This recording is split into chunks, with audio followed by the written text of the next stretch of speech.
السلام علیکم ورحمۃ اللہ وبرکاتہ۔ میرے محترم بھائیوں، بزرگوں، دوستوں، یہ ہمارا اصلاح معاشرہ کا 61واں سبق ہے۔ ابھی عشاء کی نماز کے بعد میں جب گھر پہ پہنچا اور موبائل ہاتھ میں لے کر دیکھا تو بہت سارے بھائیوں کے میسج جو ہے وہ ویٹ کر رہے تھے آنسر کے لیے، جواب کے لیے، کہ بھائی دیوالی کا موقع ہے، دسہرے کا موقع ہے، ہم لوگ کمپنیز میں کام کرتے ہیں، جاب کرتے ہیں، ہماری کمپنیوں میں کمپنی کی طرف سے مٹھائیاں تقسیم کی جاتی ہے، بہت ساری جگہوں پر کپڑے دیے جاتے ہیں، بونس ملتا ہے، نئے شوز ملتے ہیں، اور بہت ساری کمپنیوں میں باضابطہ پوجا پاٹ ہوتی ہے، سارے امپلائیز کو کھڑے ہونا پڑتا ہے، اس کے بعد میں مٹھائی تقسیم ہوتی ہے۔ اس صورت میں ہم کیا کریں؟ تو کچھ کتابوں کا میں نے مطالعہ کیا، اس میں سے کتاب الفتاوی جلد نمبر 1 صفحہ نمبر 302 اور 303 میں تفصیل کے ساتھ میں اس کا جواب لکھا ہوا ہے، لیکن میں اس کو اور زیادہ وضاحت کے ساتھ موٹے الفاظ میں آپ کے سامنے بیان کروں گا تاکہ ہر ایک کے اچھی طرح سے سمجھ میں آ جائے اور ذہن نشین ہو جائے۔ ہمارے شریعت کے اندر صراحتاً قرآن پاک میں اللہ تبارک و تعالی نے شرک کے تعلق سے فرمایا ہے کہ وما احل به لغیر اللہ، اللہ کے غیر کے نام کا جو ذبیحہ ہے وہ صراحتاً شرک ہے اور حرام ہے، مسلمان کسی بھی صورت میں اس کو نہیں کھا سکتا۔ یہی صورت اس پرساد کی، اس مٹھائی کی ہوں گی جو آپ کے کمپنی کے اندر پوجا پاٹ کی جاتی ہے اور اس کے بعد میں باضابطہ مٹھائی تقسیم ہوتی ہے، آپ کو بھی وہ قبول کرنا پڑتی ہے، تو وہ کھانا آپ کے لیے صراحتاً حرام ہے، شرک ہے اور ناجائز ہے۔ اب ایسی صورت میں ہم کیا کریں گے؟ اس لیے کہ مجھے پتہ ہے بہت ساری کارپوریٹ کمپنیز میں بھی جاتا ہوں تو وہاں کی ترتیب یہ ہوتی ہے کہ آپ صراحتاً انکار نہیں کر سکتے، اس لیے کہ سارے امپلائیز غیر مسلم ہوتے ہیں۔ اس میں دو چیزیں ہوتی ہے، ایک تو ان کی دل شکنی ہوتی ہے اور دوسرے آپ کی کٹرتا ظاہر ہوتی ہے کہ یار یہ تو بہت ہی کٹر مسلمان دکھ رہا۔ ٹھیک ہے، ہم اپنی جگہ پر ہر مسلمان نے کٹر ہی ہونا چاہیے، ہر مسلمان نے جو ہے اپنی جگہ پر دین کا سچا اور پکا عامل ہونا چاہیے، لیکن ہمارے شریعت کے اندر حکمت بھی ایک چیز ہے کہ کسی چیز کو حکمت سے کیسے ٹالا جائے۔ اب اس صورت کے اندر اگر ہمیں پرساد دے دیا بھی جاتا ہے تو ہم اس کو نہ کھائے، بلکہ بعد میں ٹوائلٹ میں جا کر، واش روم میں جا کر اس کو ڈسٹ بین وغیرہ میں ڈال دے، یا حکمت کے ساتھ میں اس کو ٹیشو پیپر کے اندر لے لے اور ساتھ والوں کو یہ محسوس نہ ہونے دے کہ آپ جو ہے اس کو یعنی آپ نے اس کے لینے سے انکار کر دیا۔ اس سے کیا ہوگا؟ آپ کے ساتھ والوں کی دل شکنی بھی نہیں ہوگی اور حکمت کے ساتھ میں آپ کا کام بھی ہو جائے گا۔ اگر آپ صراحتاً انکار کریں گے تو دو چیزیں ہوں گی، ایک تو آپ ان کو دین سے قریب کرنے کی بجائے دور کرنے کا ذریعہ بنیں گے، ان لوگوں کو لگے گا کہ یار سارے مسلمان ایسے ہی ہوتے ہیں، یہ لوگ جو ہے ہمارے بارے میں ایسی سوچ رکھتے ہیں، اگر آپ صراحتاً انکار کریں گے۔ اور دوسری چیز یہ ہوگی کہ کمپنی کے اندر آپ کا نام بھی خراب ہوگا، اور تیسری چیز یہ بھی ہو سکتی ہے کہ اسی ٹائم پہ آپ کو لیو لیٹر ٹائپ کر کے آپ کے ہاتھ میں دے دیا جائے اور آپ کو روانگی کے آداب مل جائے۔ تو اس کے لیے ہماری شریعت میں حکمت، پیار محبت سے کام کرنے کا طریقہ ہے۔ ہمارے بڑے فرماتے ہیں پہلے لوگوں کو مائل کرو، پھر قائل کرو، اور اس کے بعد میں ان کو جو ہے گھائل کرو، مطلب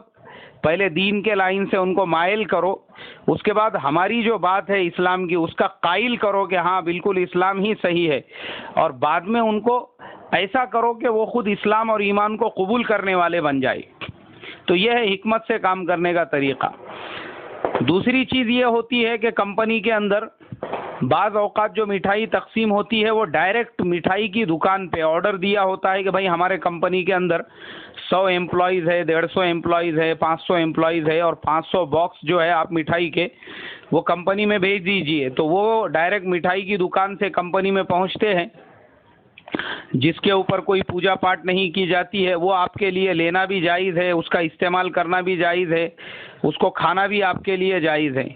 اسی طریقے سے بہت سارے موقعوں پر کمپنیوں کی طرف سے اس ایسے ہی موقعوں پر جو ہے بونس دیا جاتا ہے،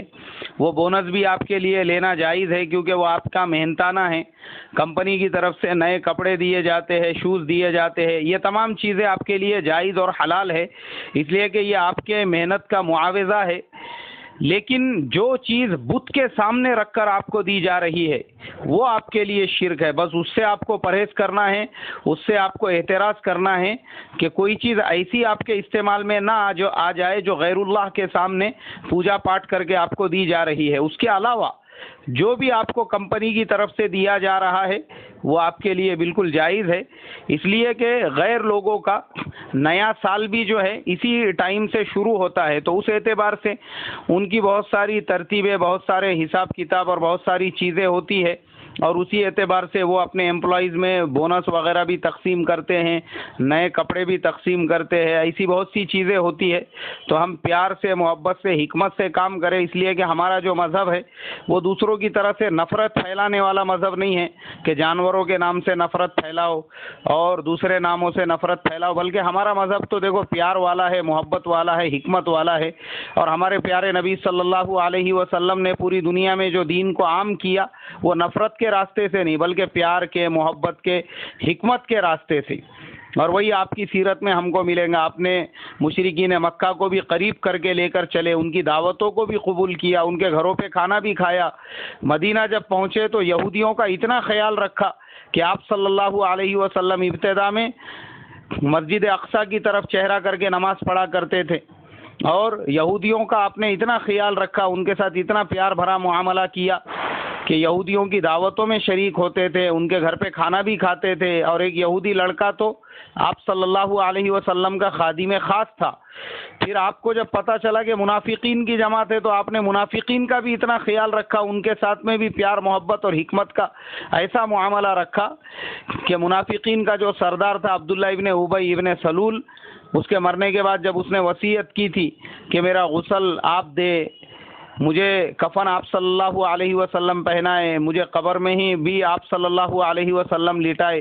تو سرکار دو عالم صلی اللہ علیہ وسلم نے اس کی ساری فرمائشیں پوری کی,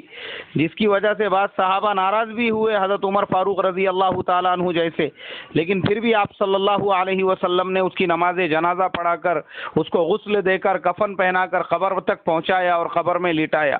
تو یہ ہمارے نبی کا طریقہ ہے, ہم بھی اسی طریقے کو رکھے, زیادہ شدت پسندی بھی ظاہر نہ کرے, کیونکہ یہ اسلام میں غلو ہے. یہ غلو بہت سارے مسلمانوں کو میں دیکھتا ہوں کہ بڑے بڑے جو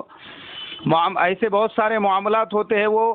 بجائے علماء سے پوچھنے کے, مفتیان سے پوچھنے کے, اپنی طرف سے ایک نیا اسلام انہوں نے گھڑا ہوا ہوتا ہے, اور اس میں حد سے زیادہ ایسا وہ غلو کرتے ہیں جس کی وجہ سے جو لوگ اسلام کے قریب آنے والے ہیں وہ بجائے اسلام کے قریب آنے کے دور ہو جاتے ہیں. تو ہم دور ہونے والا کام نہ کریں, لوگوں کو قریب کرنے والا کام کریں. اللہ مجھے آپ کو عمل کی توفیق عطا فرمائیں. السلام علیکم ورحمۃ اللہ وبرکاتہ.